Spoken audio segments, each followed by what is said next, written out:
Now, in today's topic, in today's lecture, we will discuss regarding lungs, or you may call structure of lungs. What do you mean by lungs? When you observe this diagram, already we have discussed in human respiratory system. These lungs are in pair and these are the respiratory organ. जो दो lungs देख रहे हो आप, यही respiratory organ है, ठीक है? Where it is located? These lungs are located in thoracic cavity, ठीक है? These lungs, these two pair of lungs are located in thoracic cavity above the diaphragm. This layer, this is partition wall. ये partition wall को ही diaphragm बोला गया है, ठीक है? इस diaphragm के above मौजूद है. On both the side of heart, और heart के दोनों साइड में ये जो cavity है, this cavity here, a heart is located, ठीक है? Above the heart, this space is called as mediasternum. ये space को क्या बोला गया है? Mediasternum space. जिसमें diaphragm जो है वो muscular है. Here, when you observe this diaphragm, it is muscular in nature, ठीक है? Which separates thoracic cavity and abdominal cavity. Now, this principal respiratory organ is present in thoracic cavity. Lungs are always paired, hollow, and elastic organ. Each lung is enclosed in a space. यहाँ पर एक space है, small space है. You call that space as pleural sac. वो जो chamber बना हुआ है lungs में, वो chamber को बोला गया है जिसके अंदर में lungs situated है. You called it pleural sac. And this pleural sac is made up of two parts. ठीक है? This pleural sac is made up of two membrane. One is outer parietal membrane. यहाँ देखिए आपको दो layer दिख रही है. Observe it here. You will observe two layers are there. This is outer layer and this is inner layer.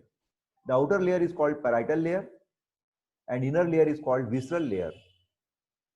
The enclosed cavity is called as pleural cavity. और ये जो पूरी जो space form हो रही है दो outer और inner membrane के बीच में, outer parietal और inner visceral layer के बीच में जो space form हुई है, you call that space as pleural cavity. Now in this pleural cavity, a fluid is present, a viscous fluid is present. Name of that viscous fluid is called pleural fluid.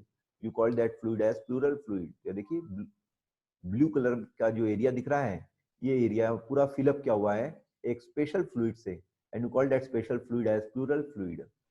Now what is the role of this pleural fluid? This pleural fluid lubricates the pleura, जो outer और inner layer है उसको lubricate करेगा, and prevent the friction when the pleural membrane slide over each other. क्योंकि inhalation जब और exhalation जब होता है तो इसी प्लूरा के ऊपर में प्रेशर आता है, उस प्रेशर को लो डाउन करने के लिए ये फ्लूइड जो है हेल्प करेगा, and you call that fluid as pleural fluid. When you observe these two lungs, they are pink in color, they are soft, elastic and distensible. They are highly vascular, means they are richly supplied with blood capillaries. They are highly vascular means they are richly supplied with blood capillaries. Is it clear? Now, when you observe these two lungs, one you call left lung and right lung, two lungs are there. One is left and one is right. This is called as right lungs, which has three lobes. This is first lobe, upper lobe, this is middle lobe, and this is lower lobe. Okay?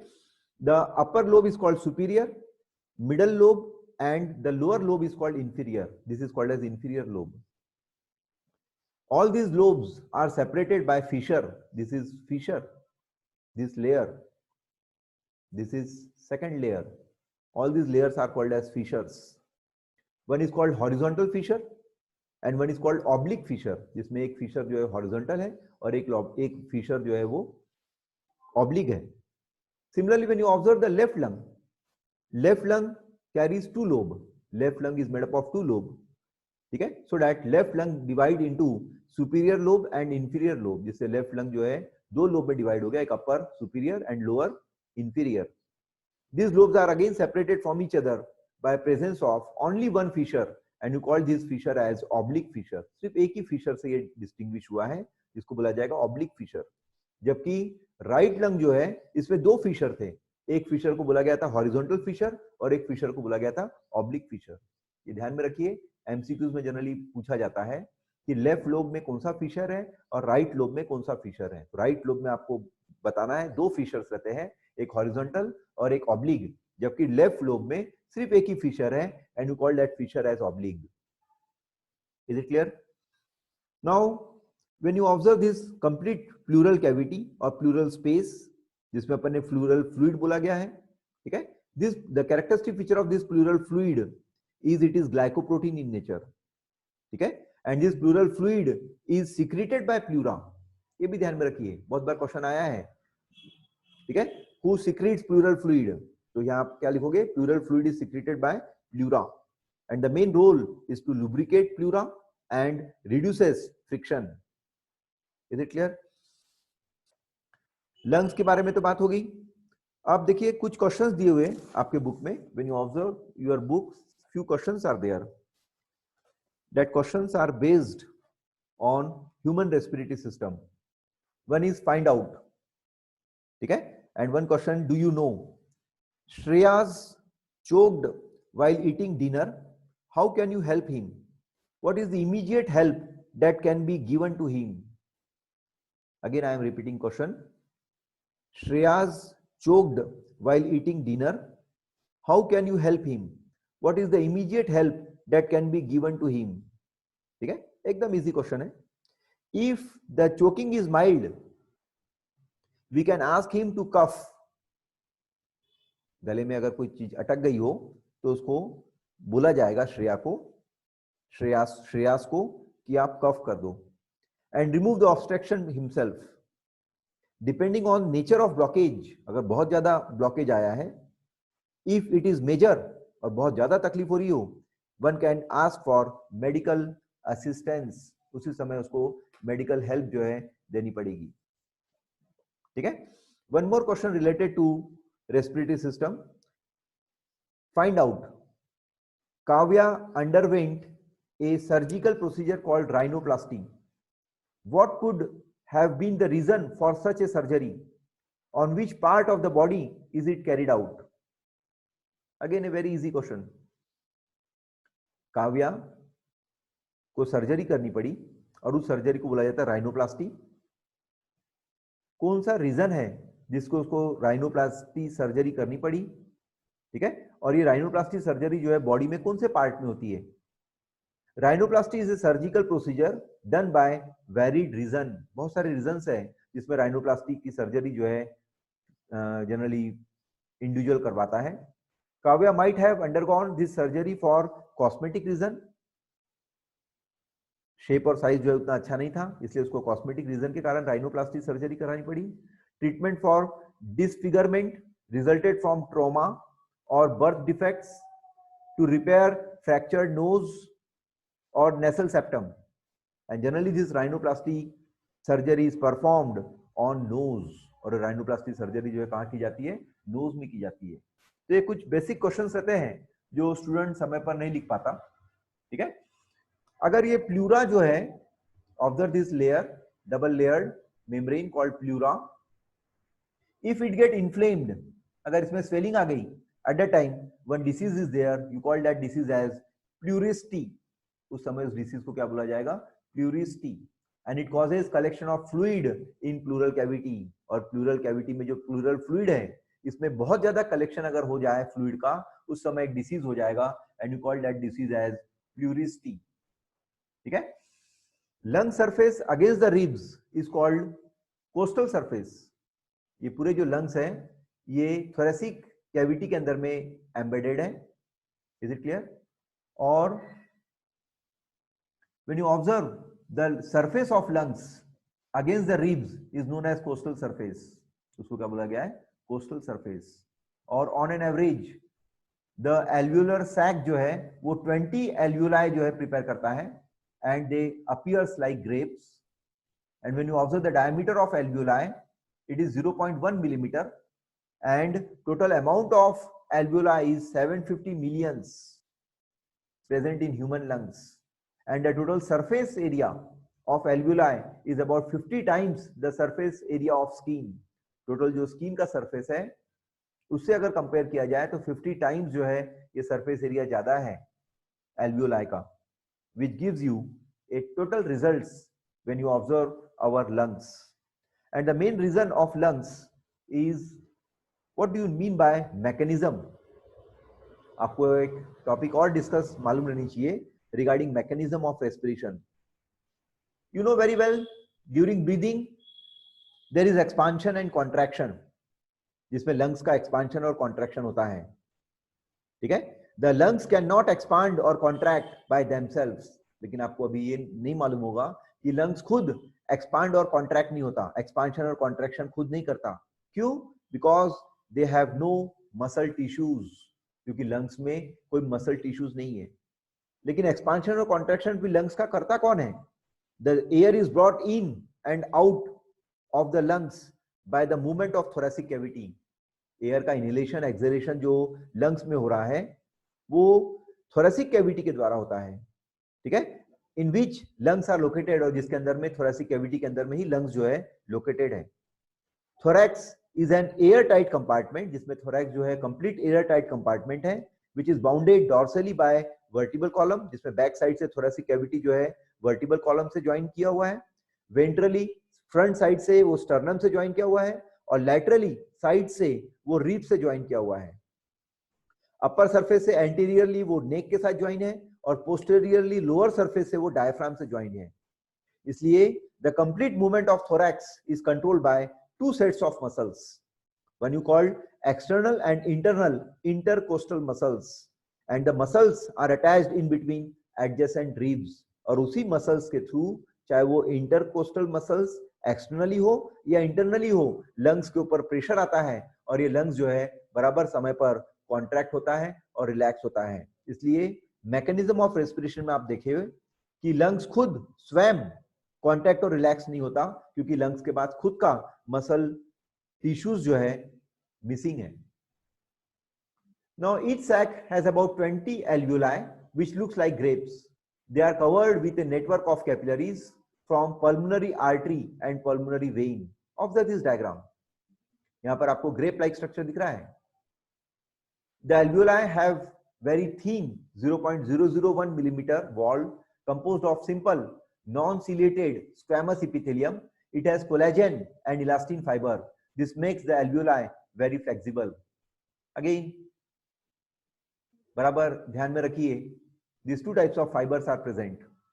Each alveolus is about 0.1 millimeter in diameter.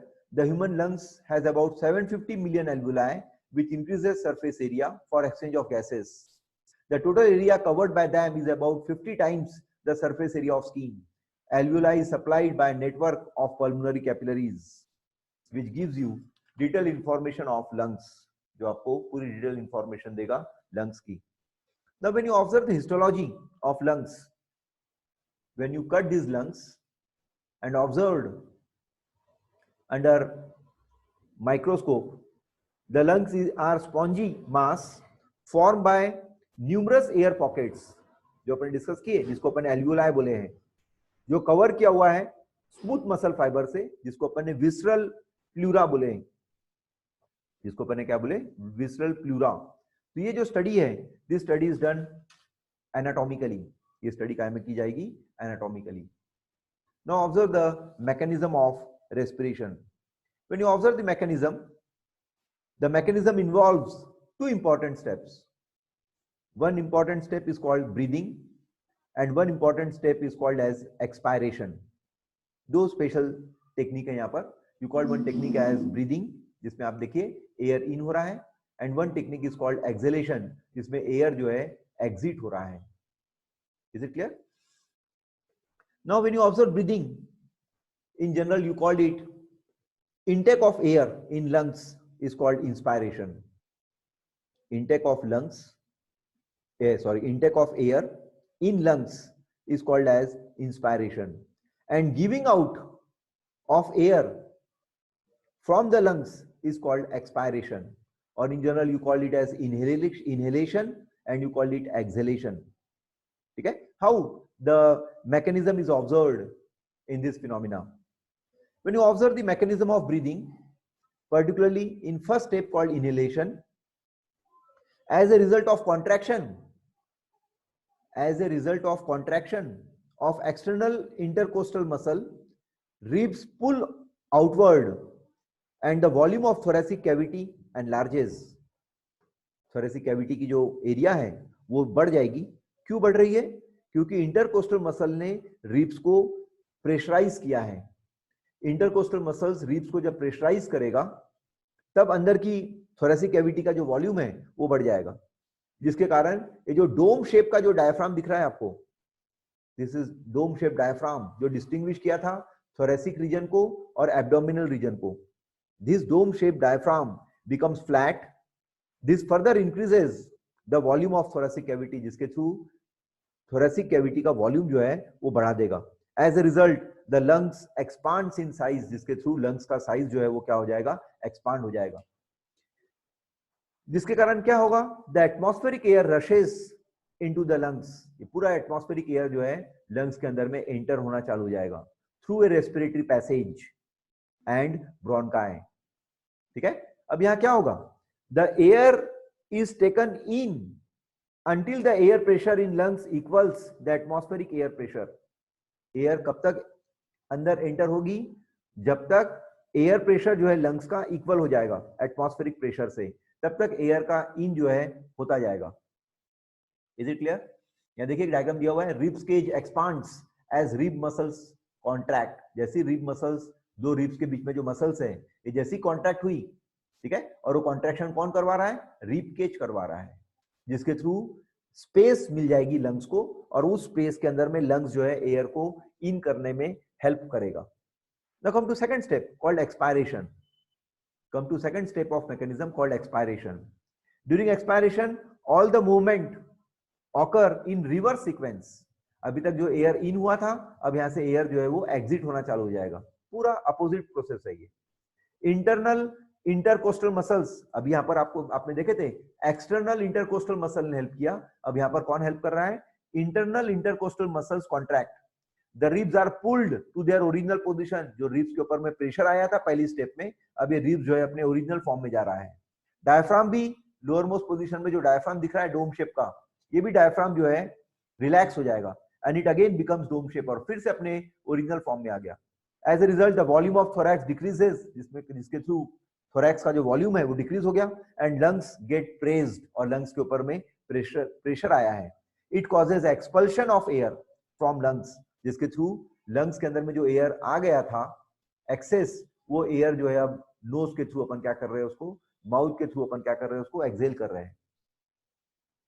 Inspiration and expiration together forms respiratory cycle, और इसमें जो total समय लगता है उसी total समय को, phenomena को रेस्पिरेटरी साइकिल बोला गया है. And in 1 minute about 16 to 20 respiratory cycle occurs. आप काउंट कर सकते हो 1 मिनट में आप कितने बार इनहेलेशन एक्सहेलेशन कर रहे हो. ठीक है. And this mechanism of breathing is controlled by breathing center which is present in medulla oblongata and brain. और ये पूरा जो breathing mechanism है ये कौन कंट्रोल करता है? medulla oblongata करता है. And this medulla oblongata is the part of human brain. This completes our mechanism.